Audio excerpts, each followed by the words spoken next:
Assalamualaikum warahmatullahi wabarakatuh. Perkenalkan, nama saya Deslina Astaria dengan NIM E1F0241004 dari kelas 3A, kelompok 13. Di sini saya akan mempresentasikan tugas dengan mata kuliah Teknologi Pembelajaran. Di sini saya ambil studi kasus 2 yang berjudul Kesenjangan Digital dalam Pembelajaran Hybrid. Dan langsung saja kita ke slide berikutnya. Baik, di sini ada studi kasus. Sekolah mengadopsi model hibrid yang sangat bergantung pada e-book interaktif dan video. Namun, 15% siswa tidak memiliki akses internet berkecepatan tinggi atau perangkat pribadi yang memadai. Selain itu, materi digital yang digunakan tidak sepenuhnya aksesibel bagi siswa tunanetra. Selanjutnya ke slide berikut. Baik, di slide selanjutnya ada soal. Yang pertama, bagaimana model hybrid ini memperburuk kesenjangan digital? Apa solusi cepat yang wajib disediakan sekolah? Dan yang kedua, apa kewajiban moral dan legal institusi pendidikan dalam memastikan aksesibilitas universal materi digital? Dan yang ketiga, apakah etis bagi sekolah mewajibkan penggunaan teknologi yang diketahui tidak dapat diakses secara merata oleh semua siswanya? Selanjutnya, jawaban. Baik, jawaban yang pertama ada model pembelajaran hybrid dapat memperlebar kesenjangan digital ketika desain pembelajaran terlalu bergantung pada teknologi tanpa mempertimbangkan kesiapan seluruh peserta didik. Dalam kasus ini, siswa yang tidak memiliki perangkat pribadi atau akses internet stabil akan tertinggal dalam mengakses e-book interaktif dan video pembelajaran.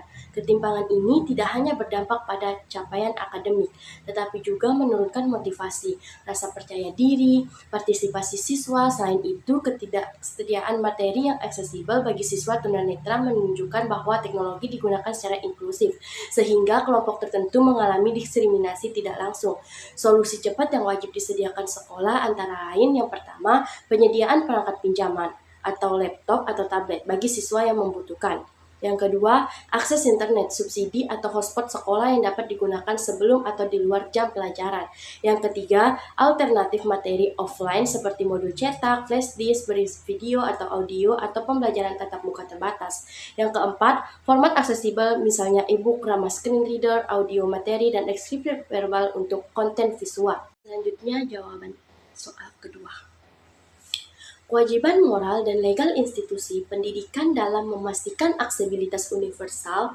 Secara moral, institusi pendidikan berkewajiban menjunjung nilai keadilan, kesetaraan, dan inklusivitas. Pendidikan adalah hak semua warga negara, sehingga sekolah harus memastikan bahwa setiap siswa termasuk penyandang disabilitas dan siswa dari latar belakang ekonomi lemah memiliki kesempatan belajar yang setara. Secara legal, institusi pendidikan terikat pada prinsip. Yang pertama, hak atas pendidikan tanpa diskriminasi, termasuk diskriminasi berbasis disabilitas dan kondisi sosial ekonomi. Yang kedua, kewajiban akomodasi yang layak bagi peserta didik berkebutuhan khusus, termasuk penyediaan materi pembelajaran yang aksesibel.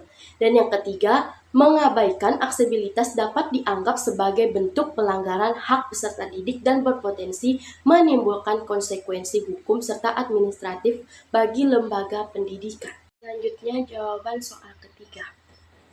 Secara etika, tidak etis bagi sekolah untuk mewajibkan penggunaan teknologi yang diketahui tidak dapat diakses secara merata, tanpa menyediakan alternatif atau dukungan yang memadai. Kebijakan tersebut bertentangan dengan prinsip. Yang pertama, keadilan atau justice. Semua siswa seharusnya memiliki peluang belajar yang setara. Dan kedua, non-diskriminasi. Kebijakan tidak boleh merugikan kelompok tertentu. Dan yang ketiga, tanggung jawab profesional pendidik. Teknologi seharusnya menjadi alat pendukung pembelajaran, bukan penghalang. Namun, penggunaan teknologi masih dapat dibenarkan secara etis apabila sekolah, yang pertama, menyediakan solusi akses bagi seluruh siswa, dan kedua, memberi fleksibilitas dalam cara siswa mengakses dan menyelesaikan pembelajaran. Baik, sekian presentasi dari saya. Mohon maaf kalau ada kesalahan kata, mohon dimaafkan. Wassalamualaikum warahmatullahi wabarakatuh.